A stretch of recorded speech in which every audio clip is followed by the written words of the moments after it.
ஒரு மகிழ்ச்சியான செய்தி. இதயம் நல்லெண்ணெயின் விலை லிட்டருக்கு ரூபாய் 105 குறைஞ்சிருக்கு.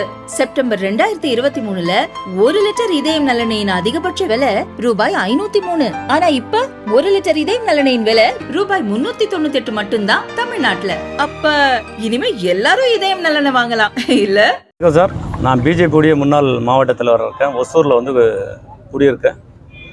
நேற்று இரவு 2:45 மணி அளவில் எங்கள் வீட்டுக்கு வந்து மர்ம நபர்கள் யாரோ 2 பேர் வந்து வீட்டுடைய காம்பவுண்டு இந்த கேட்டை திறந்து உள்ளே வந்து கதவை வந்து தட்டி ரொம்ப பிரச்சனை பண்ணி கதவை வந்து உடைக்க வந்திருக்காங்க. அதுக்கப்புறம் என்ன நடக்குதுன்னு புரியாமல் எங்கள் வீட்டில் எங்கள் மனைவியும் எங்கள் குழந்தைங்க எல்லாம் வீட்டில் படுத்துட்டு இருந்தாங்க.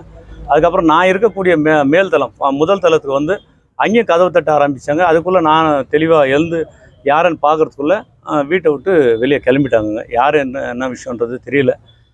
அதை பற்றி காலையில் நம்முடைய ஆய்வாளர் நகர ஆய்வாளர் அவர்களுக்கு புகார் கொடுக்கும்போது அவர் நேரடியாக ஒரு புகார் மனு வந்து கொடுக்க சொல்கிறார். இன்றைக்கி நம்ம கட்சி நிர்வாகிகளோட வந்து அந்த புகார் மனு கொடுத்துருக்கேன். அதே போல் நம்முடைய மாவட்ட காவல் கண்காணிப்பாளர் ஐயா எஸ்பி ஐயா அவர்களுக்கும் தகவல் கொடுத்துருக்கேன். அதன் பேரில் நடவடிக்கை எடுக்கணும்.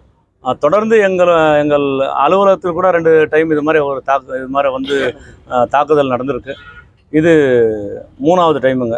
அதே போல் நாங்கள்லாம் கட்சி கூட்டம் ஒரு டைம் கூட்டம் முடிஞ்சு ஒரு டீ கடையில் வந்து டீ சாப்பிடும்போது நாங்கள்லாம் கட்சிக்காரங்கள்லாம் அங்கே இருக்கும்போது கூட ஒரு 2 பேர் வந்து என்னை வந்து வீடியோ எடுத்துக்கிறதும் எங்கள் ஃபோட்டோ பிடிச்சி நோட்டம் எடுறதும் இது 2வது டைம் கூட அந்த இன்சிடெண்ட் கூட நடந்திருக்குங்க. இதை தொடர்ந்து நான் காவல் அதிகாரிகளிடம் நான் இந்த புகார் கூட கொடுத்துருக்கேன்.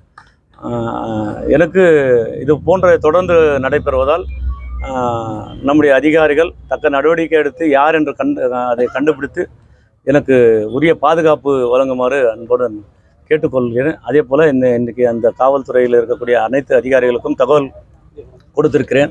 கண்டிப்பாக இதன் பேரில் நடவடிக்கை எடுப்பார்கள் என்ற நம்பிக்கை எனக்கு இருக்கிறது.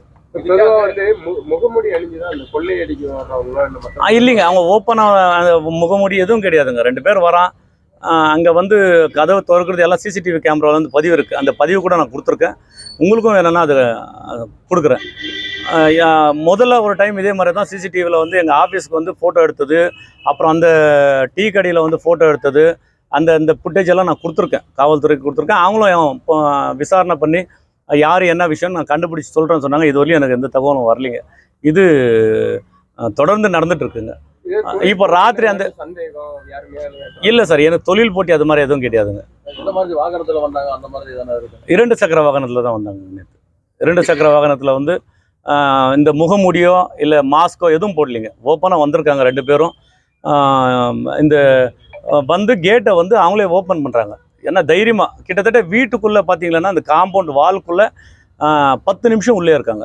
கிட்டத்தட்ட 8 நிமிஷத்துலேருந்து 10 நிமிஷம் உள்ளே வீட்டில் வந்து அவ்வளோ ரணகலம்.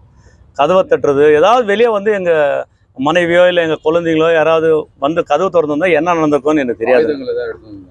அது பார்க்கலிங்க, அதை பார்க்க முடியல. அது என்ன எடுத்துகிட்டு வந்தாங்க என்ன விஷயன்றது நான் பார்க்க முடியல. அந்த சிசிடிவியில் தான் அந்த கேமராவில் தான் இருக்குது. உங்களுக்கும் அனுப்பி வச்சுருக்கேன், நம்ம அதிகாரிகளுக்கும் கொடுத்துருக்கேன். அதனால் தயவு கூர்ந்து எங்களுக்கு உரிய நியாயம் கிடைக்கணும், பாதுகாப்பு. இல்லை, கட்சி லெவலில் யாரும் அது மாதிரி எங்கள் கட்சி தானே சார். கட்சி அதாவது எதிர்கட்சியில் இருக்கக்கூடியவர் கூட சரி இருக்கலாம். மோஸ்ட்லி இது தொடர்ந்து நடந்துட்டு இருக்குது. நான் பல முறை சொல்லியிருக்கேன். ஏன்னா பல கூட்டங்களில் கூட நான் பேசும்போது கூட இது எதிர்கட்சியை ரொம்ப ஒரு மாதிரி பேசியிருக்கேன். இது மாதிரி நடந்திருக்கு. அப்படி ஏதாவது கூட இருக்கலாம். எந்த கோணத்தில் நான் சந்தேகப்படுறதுன்னு ஒன்றும் புரியலைங்க. இல்லைப்பா, பண்ண முடியலைங்க. என்கிட்ட கேமரா இது இருக்குது, சிசிடிவி கேமரா இருக்குது. அது உங்களுக்கும் வேணும்னா அனுப்பி வைக்கிறேன்.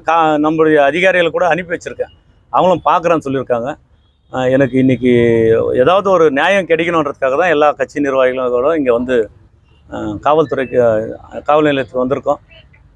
தக்க நடவடிக்கை எடுக்க வேண்டும் என்பது தான் என்னுடைய அன்பான வேண்டுகோள். அதே போல் இது போல் எங்கள் கட்சி நிர்வாகிகள் பல பேர் கூட இது மாதிரி இருக்குங்க. உரிய பாதுகாப்பு கொடுக்கணுங்க. அதுதான் எங்களுடைய வேண்டுகோள்.